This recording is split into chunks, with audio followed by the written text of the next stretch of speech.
Hello everyone, today I'm talking about one of the most interesting and fascinating teams in the IPL, the Rajasthan Royals.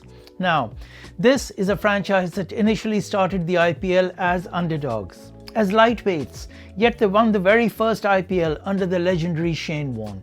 And compared to the other IPL teams, they did it by spending the least amount of money.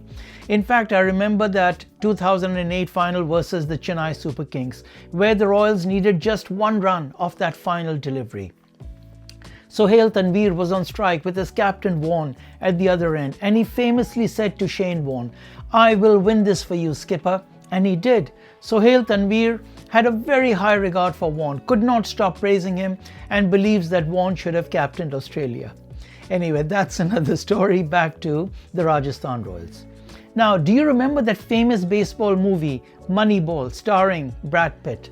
The Royals were called the Moneyball team of cricket, finding and seeing value where others didn't or couldn't. Now, and this is my point, beyond that fairy tale IPL trophy in 2008, the Royals have built one of the most structured and forward-looking player development and training programs in world cricket.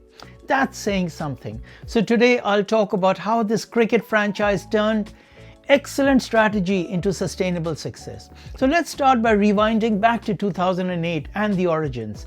The Royals were the cheapest team in the IPL, bought for about $67 million by an ownership group led by Manoj Badale. They didn't go after superstars. Instead, they looked for undervalued talent, domestic players, unknown overseas picks, and long-term young prospects, very much like the Moneyball approach in that movie.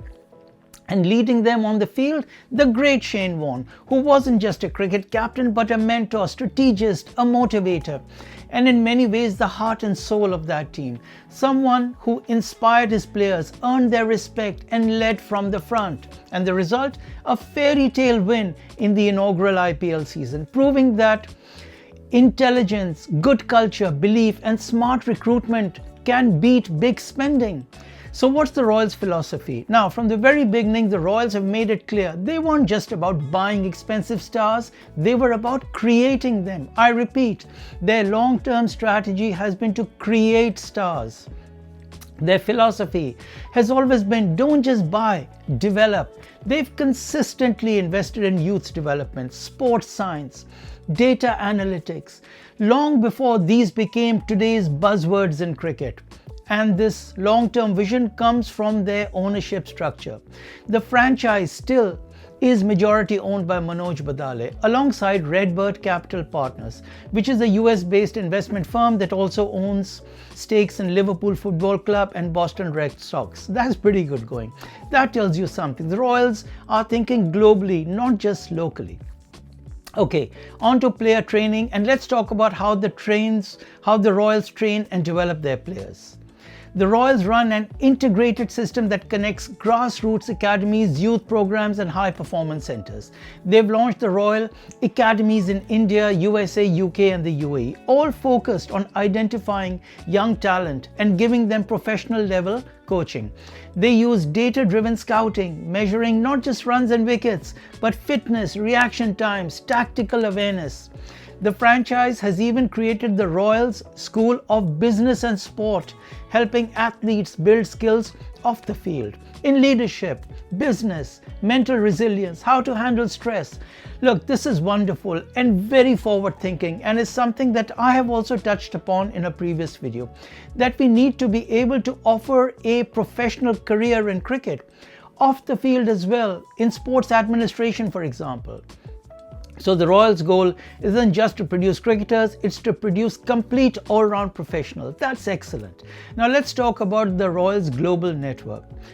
As the Royals' network isn't limited to India anymore, they are part of a growing global presence. They have stakes in Barbados Royals in the Caribbean Premier League and PAL Royals in South Africa's T20 League. That means that their young players can move between tournaments, gain international exposure, yet stay within the Royals ecosystem all year round. Look, it's a smart, sustainable model, very similar to what Manchester City does in football with its global group of clubs. So, what business lessons can we learn from all of this? The Rajasthan Royals show that success in franchise cricket isn't just about who you buy, it's about what you build. Yes, what you build. Their early use of data and analytics, their focus on youth, and their global academy system have made them a long-term brand, not just a cricket team. They've turned development into a business advantage, producing players, building loyalty, and creating a pipeline that fuels both on-field as well as commercial success. And that's the beauty of the Royal story, from underdogs to innovators, proving that cricket franchises can win games and build legacies. It's a model that other sports franchises should really study and learn from. And I will talk more about their player development program in more detail in a future video. Okay, till next time.